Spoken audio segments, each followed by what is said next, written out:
Has anyone identified the best team in the NBA yet?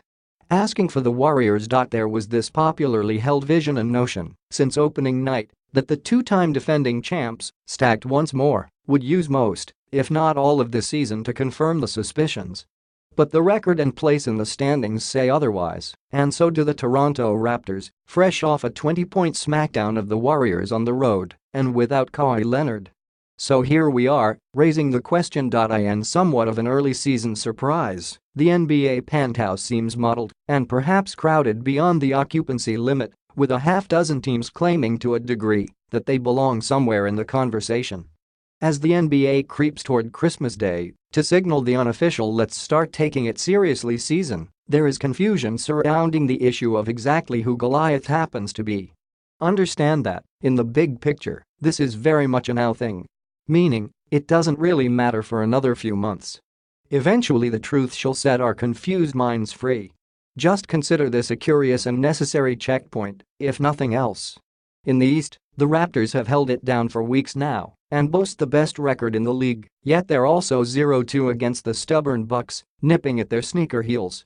In the West, 5 different teams have held the top spot since the first week of the season, and assuming the Warriors still pass everyone's smell test, there's no clear-cut no. 2. What this means, drama. A lot of teams are playing well, said Warriors forward Kevin Durant, before checking off the Bucks, Celtics, Raptors, of course, and the look out here they come Lakers. We're all trying to figure out who will be those teams that'll be around in the end. This comes as sweet music to Commissioner Adam Silver's ears, because for the last few seasons the NBA was light on suspense.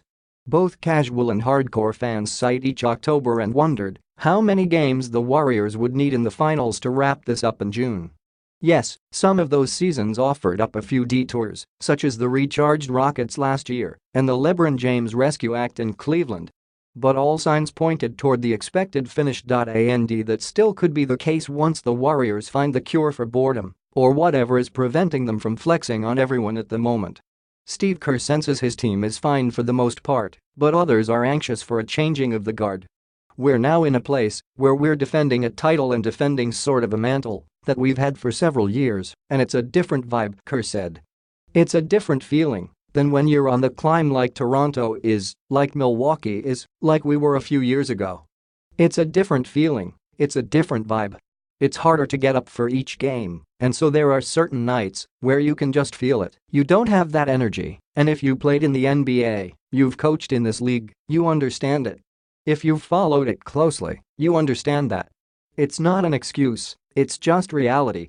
It's insane that this conversation is taking place about a team that has Steph Curry flirting with shooting 50% on threes this season and Durant delivering a typically excellent string of performances and the assorted other pieces in place that have helped the Warriors win 3 of the last 4 titles. Also, Golden State should bring a bonus soon in DeMarcus Cousins, who has taken the next step in his recovery from Achilles surgery by getting reps in the G League. Yes, the Warriors have been less than perfect because of Draymond Green's temper, more missed games by Curry and a bench that's giving mixed signals. But that's to be expected, according to Kerr, who said his championship teams in Chicago and San Antonio and previous title teams with the Warriors all had their warts along the way. Championship teams are like all the other teams, he said. It's no different. It's just that their issues get more attention and are magnified more than those others. You don't go through a season without something. It just doesn't happen, no matter who you are. The Raptors just earned the best back-to-back wins of the season, looking impressive in LA against the Clippers and the next night in removing all suspense against the Warriors. And they did it without Leonard, bothered by a sore hip. With a few days off, Leonard could be back to finish off a tough trip in Portland and Denver. If the Raptors get a sweep, watch out. They've been balling before that, and they'll be balling after they beat us, said Durant. They've been playing dominant basketball all season. With Kyle Lowry finally free of a dreadful shooting slump and Pascal Siakam making a strong run for most improved honors, the Raptors are bringing stars and depth. Of course, we've seen this before.